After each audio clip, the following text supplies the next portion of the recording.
Hello future leaders, welcome to this channel. मेरा नाम है Yuvraj Singh Shekhawat and before starting this very informative lecture जो हर एक एस्पिरेंट्स की जो यूपीएससी जर्नी है उस पर इम्पैक्ट लाने वाला है। बट उससे पहले, जैसा मैं हमेशा से कहता हुआ आया हूं, always remember one thing, be a spokesperson for India. अब जब भी यूपीएससी एस्पिरेंट्स अपनी तैयारी शुरू करता है तो वो नोटिफिकेशन खोलता है और वो देखता है कि क्या एलिजिबिलिटी क्राइटेरियाज हैं, क्या एज लिमिट है, क्या नंबर ऑफ अटेम्प्ट्स हैं, क्या एग्जाम पैटर्न है, क्या सिलेबस है। और जब वो एंटर करता है इस जर्नी के अंदर तो काफ़ी सारे जब सीनियर से मुलाकात होती है, काफ़ी सारे जब वो यूट्यूब वीडियोस देखता है तो उसको ये चीज़ें सुनने में आती हैं, एज लिमिट कम होने वाली है, शायद सिलेबस में कोई मॉडिफिकेशन आने वाला है, ऑप्शनल रिमूवल होने वाला है। इन सारी चीज़ के पीछे काफ़ी वो कंफ्यूज रहता है। लेकिन वहीं पे कुछ ऐसे सीनियर एस्पिरेंट्स हैं जो ये सोचते हैं कि शायद जो रिफॉर्म्स काफ़ी टाइम पहले आ जाने चाहिए थे उन्हें अब इंप्लीमेंट करने का टाइम आ चुका है। क्योंकि कहीं ना कहीं आपको देखने को मिलेगा कि ये जो यूपीएससी की प्रोसेस है कहीं ना कहीं ये लैक करती है फेयरनेस में, ट्रांसपेरेंसी में। तो जो आपको कहा जाता है एथिक्स के अंदर कि you need to be fair, you need to be just, you need to be transparent, right, वो चीज़ हमें यूपीएससी की प्रोसेस में देखने को नहीं मिलती। इसीलिए आज इस लेक्चर में हम बात करेंगे कि किस तरीके से पार्लियामेंट्री पैनल यानी कि parliamentary standing committee on personal public grievances and law and justice ने डिपार्टमेंट ऑफ पर्सनल ट्रेनिंग को क्या कहा है when it comes to the UPSC process और यूपीएससी एग्जामिनेशन। तो चलिए शुरू करते हैं। एक बार मैं आपको आर्टिकल दिखाना चाहूंगा। ये आप आर्टिकल देख सकते हैं जहां पे पार्लियामेंट्री पैनल ने ये कहा है, यूपीएससी को अर्ज किया है कि जब भी आप एग्जाम कंडक्ट करवाते हैं यूपीएससी सिविल सर्विसेज का तो आपको इमीडिएटली आंसर की रिलीज करनी पड़ेगी। अभी हालांकि जो अभी प्रोसेस होता है उसमें आप सभी को पता है कि जो आंसर की है वो रिलीज होती है जब फाइनल रिजल्ट डिक्लेयर हो जाता है। और इसकी वजह से काफी बार सवाल उठते हैं यूपीएससी की प्रोसेस पे कि यूपीएससी एक क्रेडिबल इंस्टीट्यूशन नहीं है, यूपीएससी एक फेयर और ट्रांसपेरेंट इंस्टीट्यूशन नहीं है, और कहीं ना कहीं जो एस्पिरेंट्स हैं उनके मोराल को अफेक्ट करता है, वो कहीं ना कहीं डिमोटिवेट फील होते हैं।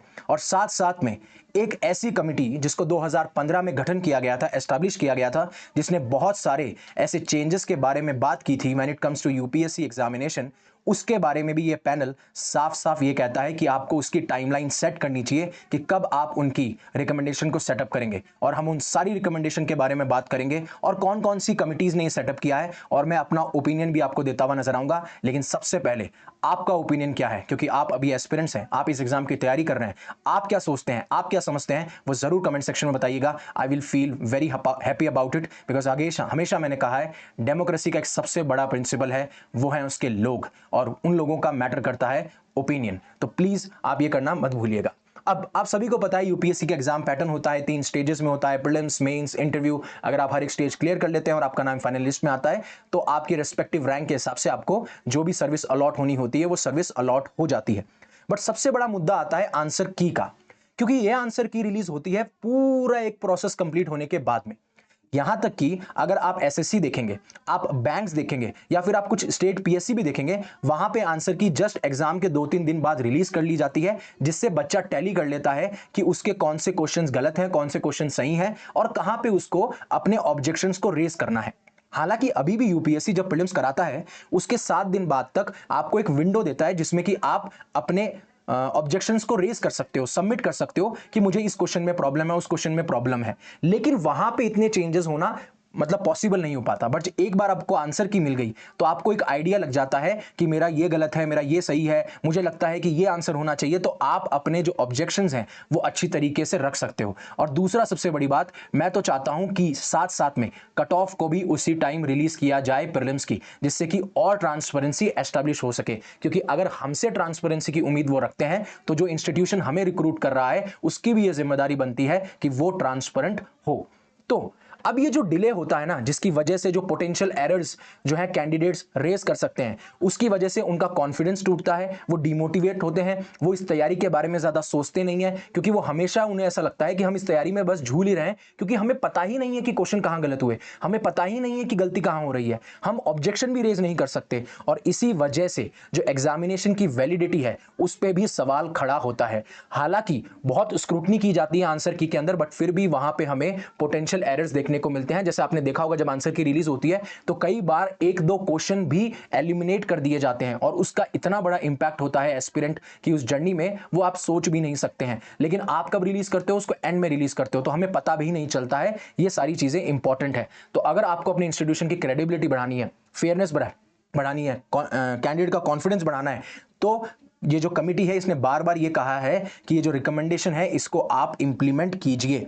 अब इन्होंने बोला है कि यूपीएससी को एक्सप्लोर करना चाहिए और ऐसे स्टेप्स लेना चाहिए जिसमें आंसर की जो है वो रिलीज करेंगे और आगे मतलब जो एस्पिरेंट है वो मेन स्टेज से जाने से पहले वो अपने ऑब्जेक्शन को रेज कर सके। और कमिटी ने साफ साफ डीओपीटी को यह भी कहा कि जो बासवान कमिटी को आपने सेटअप किया गया था, जिसको इसलिए सेटअप किया गया कि जो भी यूपीएससी के सिलेबस में, उनके स्ट्रक्चर में टाइम टू टाइम जो हमें चेंजेस लेके आने हैं या फिर जो हम चेंजेस लेके आ रहे हैं उसका क्या इंपैक्ट होगा, उस कमिटी को रिकमेंडेशन को आप कम इंप्लीमेंट कर रहे हैं। आप एक क्लियरली टाइमलाइन तो बताइए। उसकी वजह से कितने एस्पिरेंट्स झूलते रहते हैं, कितने एस्पिरेंट्स कंफ्यूजन में रहते हैं और उन्हें लगता है कि मैं इसकी तैयारी करूं या उसकी तैयारी करूं या नहीं करूं, और फिर एक बार थक हार के वो सोचते हैं और उनका भरोसा उठ जाता है इन कमिटीज के ऊपर से, उनका भरोसा उठ जाता है कमीशन के ऊपर से। तो इस चीज का ध्यान उन्हें रखना चाहिए। और उन्होंने रिस्पॉन्स में क्या कहा, जब उनसे पूछा गया कि क्या प्रोग्रेस चल रही है बासवान कमेटी रिलेटेड, तो वो बोलते हैं कि बासवान कमेटी पैनल जो हमने सेटअप किया था उसने अपनी रिकमेंडेशन को सबमिट कर दिया है। सबमिट तो उन्होंने 2016 में कर दिया था, आज 2025 चल रहा है और आपको इतना टाइम लग गया रिकमेंडेशन में।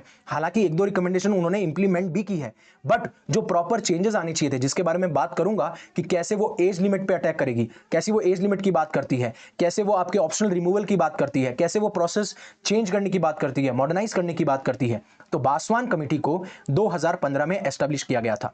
उसका ऑब्जेक्टिव यह था कि जो एग्जाम का सिलेबस है या जो स्ट्रक्चर है उसको टाइम टू टाइम आप रिव्यू करें और जो भी आप चेंजेस लेके आ रहे हैं या रिकमेंड कर रहे हैं उनका क्या इंपैक्ट हो रहा है एक बार वो जब इंप्लीमेंट हो जाए। तीसरा, जो टीम के चेयरपर्सन थे वो थे बीएस बासवान, जो कि फॉर्मर एचआरडी सेक्रेटरी भी रहे हुए हैं और यूपीएससी के मेंबर भी रहे हुए हैं, और इसको यूनियन पब्लिक सर्विस कमीशन ने कमीशन किया था। और उनका फोकस एरिया था एज लिमिट पे, नंबर ऑफ अटेम्प्ट्स पे, एग्जाम पैटर्न पे, सिलेबस पे और सिलेक्शन प्रोसेस में कैसे ट्रांसपेरेंसी लाई जाए। यानी कि एक कमेटी सेटअप की जा रही है, उसमें वो ये बोल रही है कि कैसे सिलेक्शन प्रोसेस में ट्रांसपेरेंसी और लाई जाए, जो कि एक अच्छा कदम था। लेकिन अब इन्होंने क्या क्या रिकमेंडेशन दिए, कैसे ये इंपैक्ट कर सकते हैं, मेरा क्या पॉइंट ऑफ व्यू है, उससे पहले अनअकैडमी आपके लिए लेके आया कंप्लीटली फ्री कुछ चीजें, जैसे कि प्रीलिम्स पीवाईक्यू टॉपिक वाइज, जो कि आपको डिस्क्रिप्शन मिल जाएंगे। अगर आप 2025 की तैयारी कर रहे हैं तो भी आपके लिए फायदेमंद है, 26 के लिए, 27 के लिए, सबके लिए फायदेमंद है। साथ साथ में यूपीएससी बिगिनर्स किट, जिसमें आपको UPSC syllabus, NCERT, strategy videos, testimonials of toppers, वो सारी चीजें मिलेंगी। और जो 2025 के लिए तैयारी कर रहे हैं एक जगह पे उन्हें करंट अफेयर्स कंपाइल मिल जाएगा जनवरी 2024 से लेकर फरवरी 2025 तक का, और बाकी हम अपडेट करते रहेंगे। वैसे ही अगर आप अनअकैडमी के साथ में जुड़ना चाहते हैं तो फ्लैट 60% ऑफ चल रहा है, जिसमें आपको अप टू 12 मंथ का फ्री एक्सटेंशन मिल सकता है। आप हमारे साथ जुड़ के तैयारी कर सकते हैं। अगर आपको मैक्सिमम डिस्काउंट चाहिए तो मेरा कोड है YUVI50, राइट। और बाकी सारी चीजें हैं, अगर आप 26, 27, 28 की टारगेट कर रहे हैं तो ये कोर्स ड्यूरेशन है, ये फ्री एक्सटेंशन है। इतना अफोर्डेबल आपको कोर्स कहीं नहीं मिलेगा। आप जाइए डिस्क्रिप्शन में अपने आप को रजिस्टर कराइए। अब बासवान कमेटी की क्या रिकमेंडेशन थी उसके बारे में बात करते हैं, क्योंकि यहां पे तो सिर्फ प्रीलिम्स की आंसर की को रिलीज करने की बात की गई, और दूसरा ये डायरेक्ट किया गया कि बासवान कमेटी की जितनी भी रिकमेंडेशन है उनको आप जल्दी से जल्दी इंप्लीमेंट कीजिए। यानी कि उसकी एक टाइमलाइन बताइए कि आप अब तक या फिर इस टाइम पीरियड तक इसको इंप्लीमेंट कर देंगे। पहला था age limit for UPSC CSC. अब आपको पता है जनरल कैटेगरी के पास में 32 साल तक की एज है, 32 ईयर्स की एज है, 6 अटेम्प्ट है।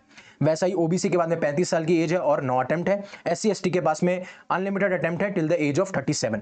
तो एज लिमिट के बारे में बासवान कमेटी ये कहती है कि हमें धीरे धीरे एज लिमिट जो है वो 32 से 27 करनी है when it comes to general category candidates. ठीक है, ओवर अ टाइम, ऐसे अचानक से नहीं करनी है।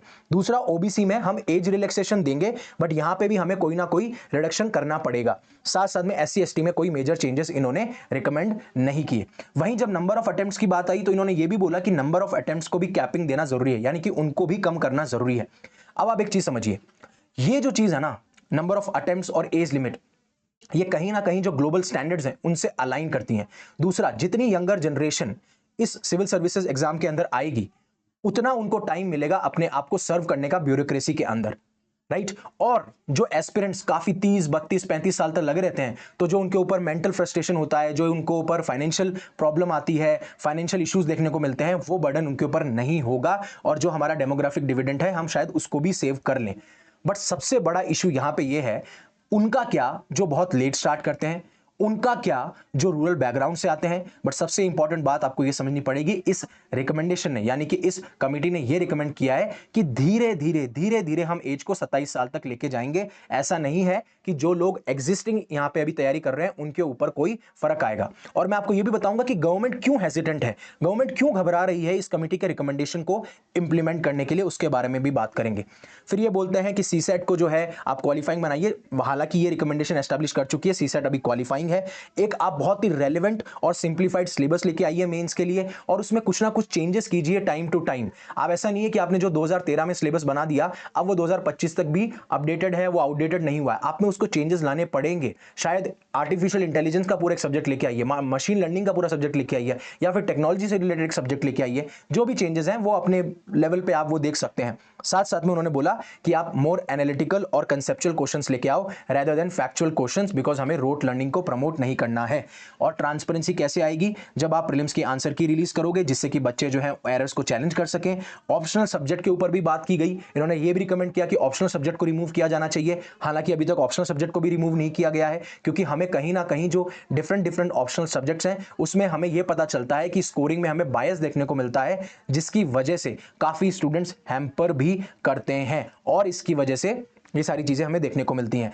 अब ये जो स्टेटस है रिपोर्ट का, अगर आज मैं मानूंगी ये 2 मेंबर जो कमिटी है, अभी तक एज लिमिट पे कोई भी ऑफिशियल डिसीजन नहीं लिया गया है, नंबर ऑफ अटेम्प्ट्स पे कोई डिसीजन नहीं लिया गया है, ऑप्शनल रिमूवल पे कोई डिसीजन नहीं लिया गया है, आंसर की को प्रीलिम्स के बाद में रिलीज करने पे कोई डिसीजन नहीं लिया गया है। और आपको मैं बता दूं, ऐसी बहुत सारी कमिटी सेटअप हुई हैं, Y K Alagh committee, Hota commission, Satish Chandra committee, जिसके रिकमेंडेशन के बाद में ऐसे पेपर को इंट्रोड्यूस किया गया था। ये सारी कमिटी भी बहुत पहले सिविल सर्विसेज में रिफॉर्म्स लाने के लिए सेटअप की गई है। बट अभी तक बासवान कमेटी जो 2015 में सेटअप की गई थी, उसके रिकमेंडेशन पे अभी तक कोई बात नहीं की जा रही है।